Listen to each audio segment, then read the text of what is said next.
Who wants an exciting room tour of an Airbnb in Tokyo?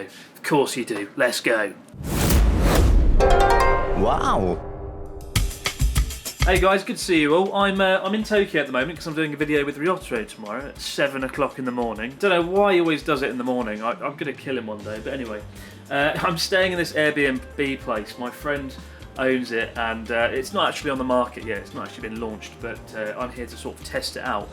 And I'm going to show you around. I'm going to give you a quick tour. I did check in last night. I kind of walked in through the door and I was like, wow, fuck, it's actually somewhere that's good for once. So our whirlwind tour starts here at the top of the stairs. The entrance is actually down there. I had to come up these stairs here, open this door, and then ta-da, look at that. 3 beds to choose from, a table, some orange lights, and some sofas to sit on and look cool. It's a really nice room. They've done a good job with the aesthetics, to be honest.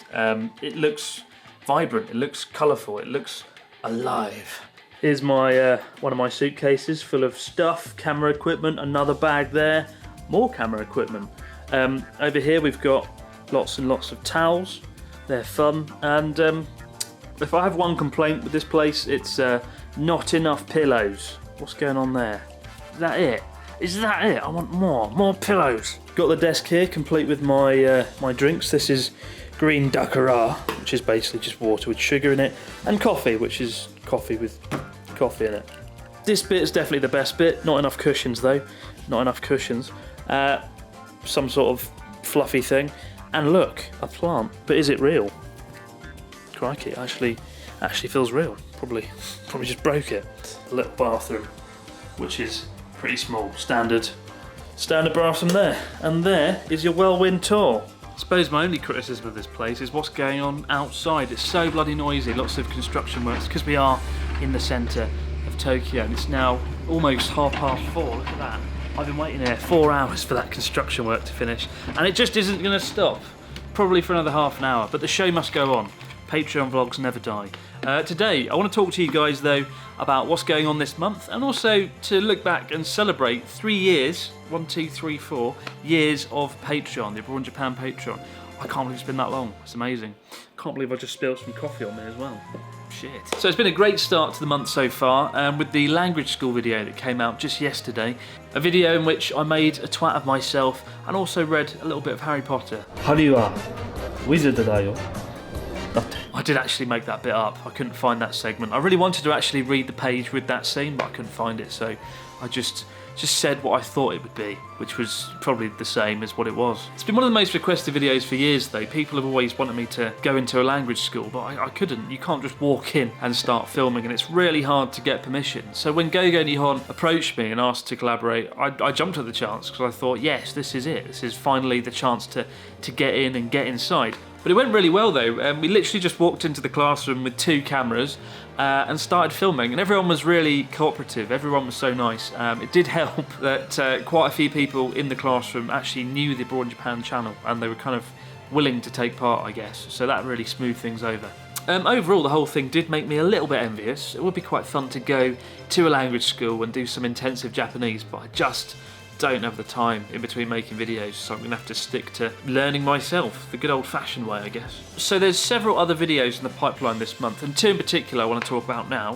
Both are documentaries, and by documentaries I mean videos that are produced to a higher standard than usual.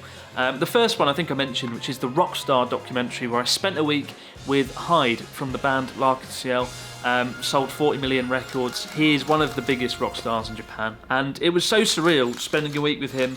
I'm not even sure it happened. It feels like one big long dream, to be honest. I got to spend the week with him, get an insight into what life is like being a legendary, godlike individual in Japan, and of course introduce him to Natsuki. That was probably the highlight of the week, to be fair.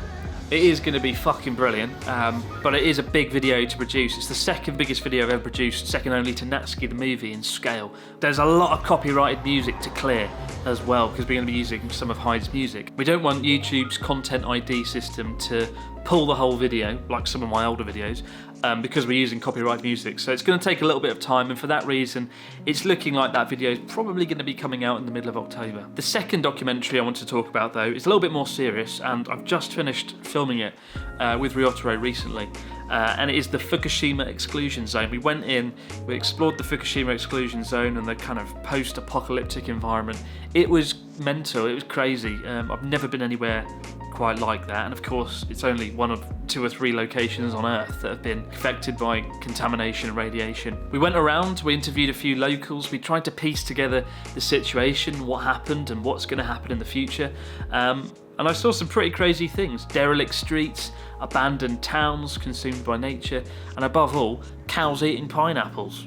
That was pretty weird as well. Ryotaro did come along to help me produce it and interview the people, but he's not going to appear in the video. It's going to be a little bit like the tsunami documentary we made last year, where I'm kind of presenting it, but I'm not in it too much either. It's supposed to focus on the people and the area. That's going to be out in a couple of weeks though, so keep an eye out for that. I think it's going to be a pretty big video.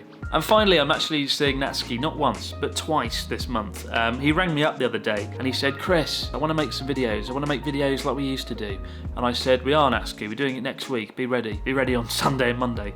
So that's happening, so that's going to be fun. It's true though, we haven't seen Natsuki on the channel for like a year now, and that is actually partly his fault. He was supposed to come on Journey Across Japan in the last few days and come to Kagoshima, and then he didn't. So he has to meet me halfway sometimes, bloody Natsuki. But I'm really looking forward to seeing him, and I'm also going to be making a Q&A video with him for Patreon. So if you guys have any questions you'd like me to put to Natsuki, write them in the comments section on this post on Patreon, and I'll put them to the man himself when I see him next week. So today, it's not exactly today, it's about 3 years and 1 month now since we started the Abroad Japan Patreon. I've said in the past, I don't think I'd be here doing this. I don't know where I'd be, to be fair. And I feel like I owe a great debt to Patreon and people, you guys, who have supported the channel over the years, because the dozens of videos we've made since we started just wouldn't have happened. And it's kind of a sad thought to think that. But all of the successes that we've had over the years, whether it's been hitting 100 million views or million subscribers, I've always felt like I've been able to share in that success with you guys. You know, you're entitled to feel a sense of pride that you've backed something that has been relatively successful, objectively speaking. I sat down today to write out 10 things, 10 ways that Patreon had helped the Abroad Japan channel. And as I sat back, I realised it was actually, it was basically just 2 points really. And I dragged it all out a lot longer than I needed to. So here are the 2 points, 2 ways that Patreon has helped me. The first one is a weird one. I suppose it's freedom. I want to call it freedom. When it comes to YouTube, the way to win, the way to be successful is you need to put out 2 to 3 videos a week. And I have a lot of friends that do that. I don't know how they do it, but they do it. I'm not somebody who can do that, and I don't think I ever will be. Even if I had a team around me who could edit and film and do everything for me, I just wouldn't have it in me to produce that many videos. I don't know how people can churn out that many. But I've never been able to do that. When I started 7 years ago, I knew that I'd only ever be able to do a couple, 2 or 3 a month. Just by virtue of the fact that each video is more than a video, it's like a little project to undertake. And so when I started doing YouTube full-time at the start of 2016, I tried to put out as many videos as I could. I tried to do more videos than usual. Nevertheless, I ultimately failed, and I didn't make enough revenue from YouTube to be able to live, let alone grow a channel into something. And honestly, the first half of 2016 was a shit show. It was quite a desolate and unpleasant year, especially as I lived in this really horrible apartment in Sendai. The apartment where I went round with Natsuki, that was just the worst apartment. I used to have my head against the wall when I went to sleep, and I could hear the guys snoring because the walls were like that thick and they were made of paper or wood or something. It was fucking shit. So I was putting out 2 or 3 videos a month. The advertising revenue was like half of what my teaching salary was. Before that, basically, I'd subsidise YouTube with my teacher's salary. It was funded that way. Living off of advertising revenue alone is not something I'd recommend at all. If I'd made 2 or 3 videos a week, maybe the advertising revenue would have been enough, but the quality of the content would have nosedived, the channel would have lost its originality and its appeal, and fundamentally I wouldn't have enjoyed it, and the channel would have been it. It kind of faded out into nothingness, I think. However, thanks to the successful launch of Patreon in 2016 in August, that all kind of changed, that all kind of flipped around, and suddenly I had a budget to work with. And even though in the years that ensued, YouTube did all sorts of weird shit like demonetize all my videos for no reason, it wasn't the end of the world. I still had a budget to work with and go out and produce videos. And because of the Patreon budget, I feel like I can keep making original content. I can do stuff that doesn't need to make lots of advertising revenue, like go off and cycle across Japan and make a 28-part series. Making videos full-time about Japan was always going to be difficult by virtue of the fact that it is a pretty niche market. It's not like technology or beauty or video games. There's only a finite amount of people that are interested in life in Japan. And I think that's one of the reasons that there aren't that many Japan vloggers these days. A lot of people make it to 50,000, 100,000 subscribers, but then they just give up because it's so bloody hard. So Patreon and you guys who backed it not only gave this channel a second chance, but you helped take it from 250,000 subscribers to 1.4, almost 1.4 million subscribers now this month. And I'd like to think, objectively speaking, that is a success story, and you guys can claim to own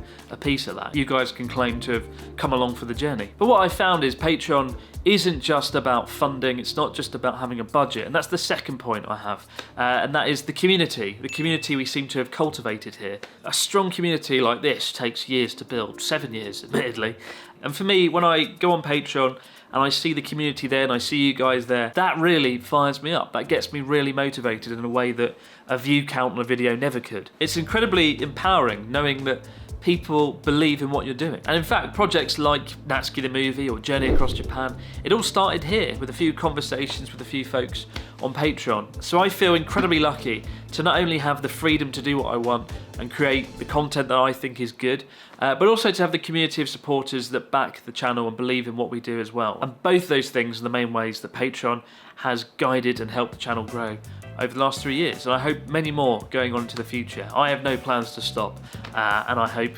things keep going well. That's quite an ominous thing to end this segment on, isn't it? I hope things go well, and then take a swig of coffee.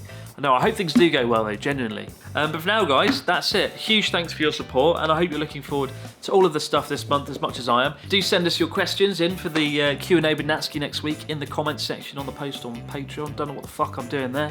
And have a great day, no matter where you might be out there in the big wide world. I'm off to edit lots and lots of videos. The good thing is this apartment, this place is actually quite nice. You know, when it comes to editing, you need a good space. You need to feel happy and positive, and this ticks all my boxes, even though I've just run out of coffee. Shit. Wow.